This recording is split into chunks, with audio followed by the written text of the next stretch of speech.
Hi everyone, I've been working on a new toad imitation, and predominantly for largemouth yellowfish, but also bass. And I think I finally got to a point where I'd be comfortable fishing it and putting it to the test. So it would be nice to get some feedback from you guys and let me know what you think.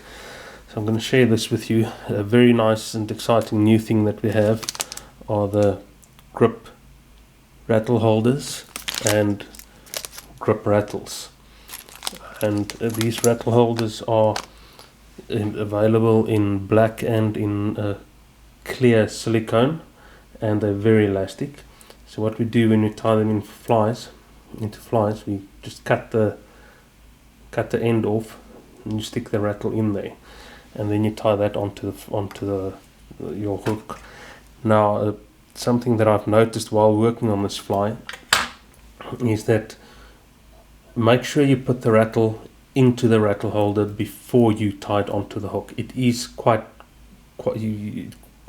difficult to get it in there. Not difficult, but it takes a bit of effort, and you don't want to try and get that rattle in there with a hook in your hand, because you can end up with a hook in your hand. So strongly suggest that you put the rattle holder or the rattle into the rattle holder before you tie it onto the hook. I'm using a grip 41379 hook in a 1/0. You can tie it on the 535 at 4BN, which is a slightly longer shank hook and thinner wire, or you can tie it on the standard bass hook 30012. Now you cover the hook shank. I use a bead, a 5mm brass bead. Weight, you can use anything from you can put a dumbbell eye on there, you can put or I'm using a cone at least, you can put a tungsten cone in there depending on the weight. You can vary that. The fly it's a very versatile fly. You tie that end onto the hook and leave that there. Now the other nice thing about this fly is that you can prepare all your material and pretty much just assemble the fly. So it's called the fly is called either the Flexo Toad or the Largie Toad, and it's the body is tied with flexo material. And so once you've done that, you tie your zonker strips, and you can pre-cut the zonker strip, the legs. I always clean the tip of the zonker strip a little bit, just so that you have a better area to grip with the thread onto the zonker strip and get it onto the hook. So all you do is just to take some of the hair off on the end that you're going to tie in.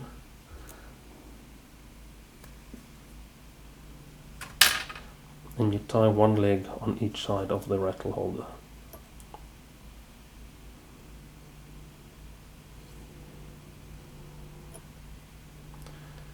One on that side.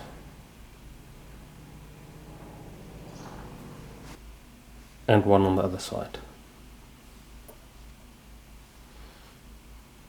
And the rattle with the rattle holder will keep these legs apart.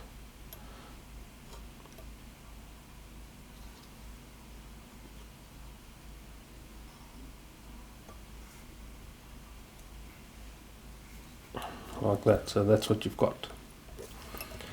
Now at this point I normally add a little bit of glue. I use one of Heritage's craft glues. It's a waterproof glue. Waterproof glue. It's white, but it clears clear, so or it cures clear and dries clear. And you just apply a bit of that. And then you can just take, once you've pre-cut your bodies, you can take the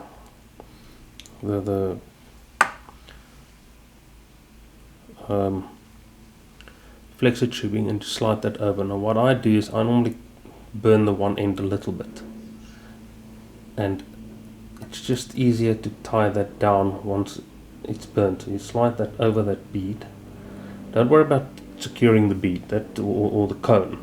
You're going to do that a little bit later. and then you tie that down there with a few wraps, and then I apply a little bit more glue, and like I said, this will cure clear, so it won't be visible. And this is just to get that thread to bind properly. We go all round with that.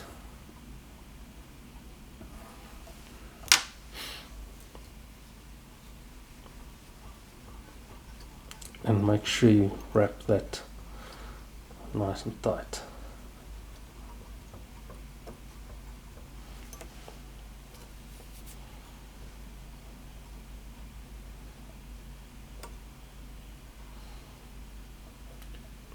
And you tie that off right there. So we finish with that part of the fly, and you can, at this point, you can either cover that thread with a UV resin or just with glue. I normally just do it with glue because it won't be visible, and you don't need to put UV resin on there. So you cover that all round.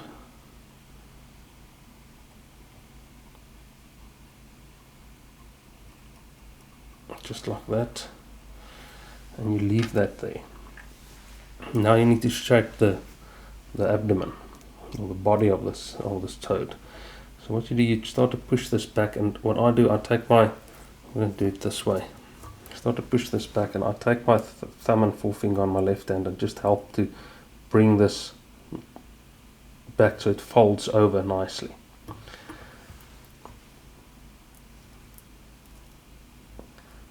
Keep those ends together.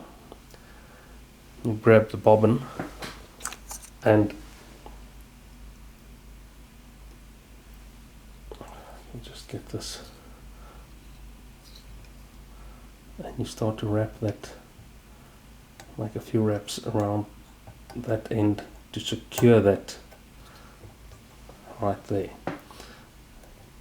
Push that back a little bit. You want to tie everything in and make a nice head with thread without any of those,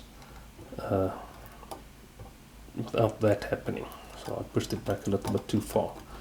So let's undo this. Just get that out of there. There we go.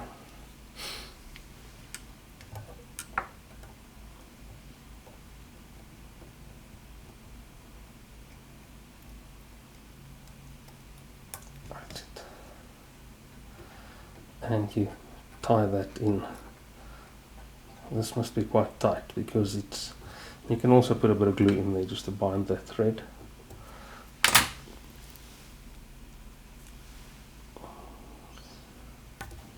Now this is not the final shape of this fly. I'm going to shape it just now, just as soon as we've secured it properly.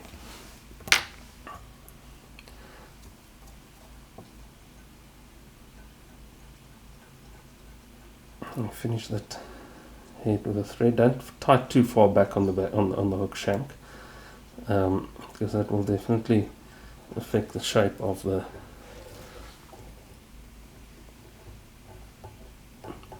fly. And you can tie that off right there. By the way, I'm using a 3/0 grip thread in olive. You can tie this fly in various colors. We tie them in olive, brown, black. There's quite a few colors that you can tie them in, and you coat that with a thin UV resin. I use the normal grip thin clear UV resin.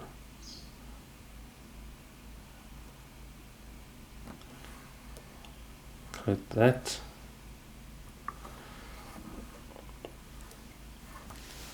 And cure that with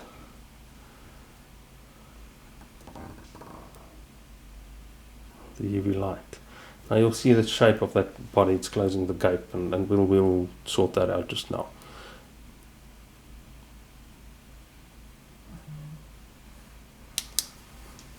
There we go. So we need to do two more things. One is to get the shape right, and one is to put the eyes on. So what you do is, and I'm going to turn the vise again, like that so you can see it from above, is to take it with your thumb and forefinger on each hand and push it flat and a little bit forward, and then you squeeze it, and that will create the right shape of the toad. That will give it a nice flat profile if you look at it from the side, and a wider profile if you look at it from the top. So that's what you want. That's a more realistic profile, and it opens the hook cape. So the last thing is to do the eyes. Now the eyes are pretty simple. I use very small glass beads, solid color beads, not transparent beads. So it's a very small bead. I use orange beads, and then you take about a 30-pound monofilament, and you slide the bead on. Then you melt the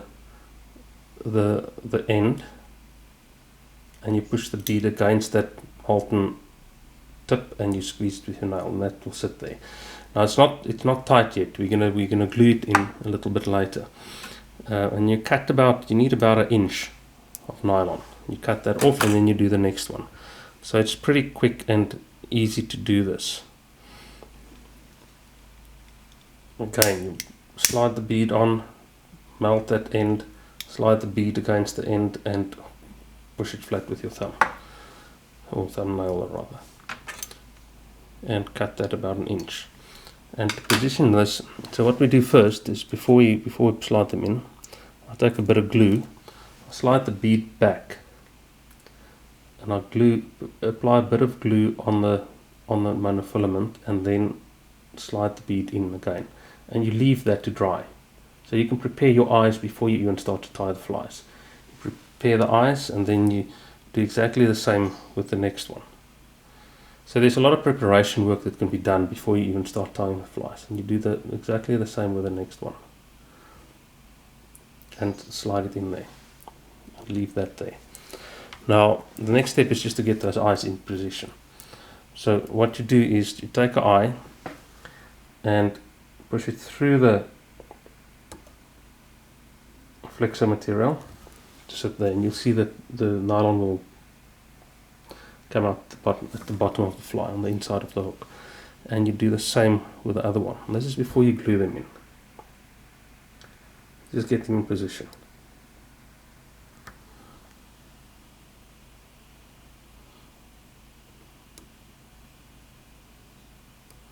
And get that one in position.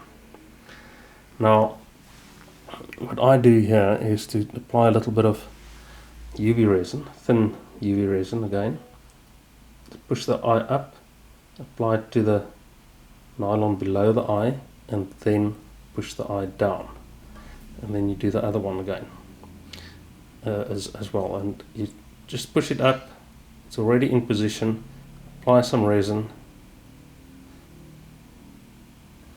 and push it down, and then you cure that with your light, and that will hold them in position. But it's not the final step. So the last thing that I do is I coat them with UV resin, again with a thin UV resin. So I use a thin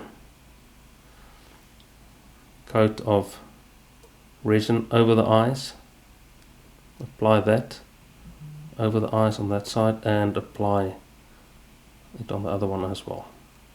Do exactly the same on the other one, like that, and then you cure that.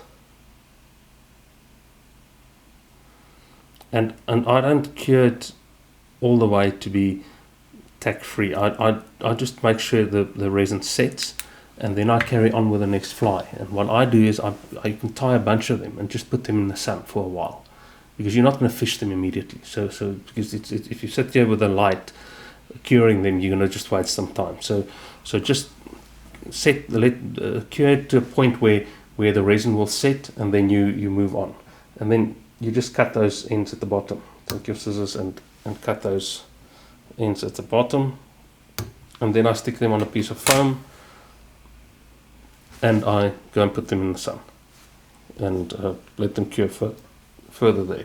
And that's the Flexo Toad, or the Largie Toad. But I mean, it's either, we call it Largie Toad when we tie it on this hook for largemouth yellowfish, and the Flexo Toad is just when we do it for bass. So it's pretty much the same fly. So please leave a comment, let me know what you think of this pattern. Leave a comment, please like the channel, like the video, and thanks for watching.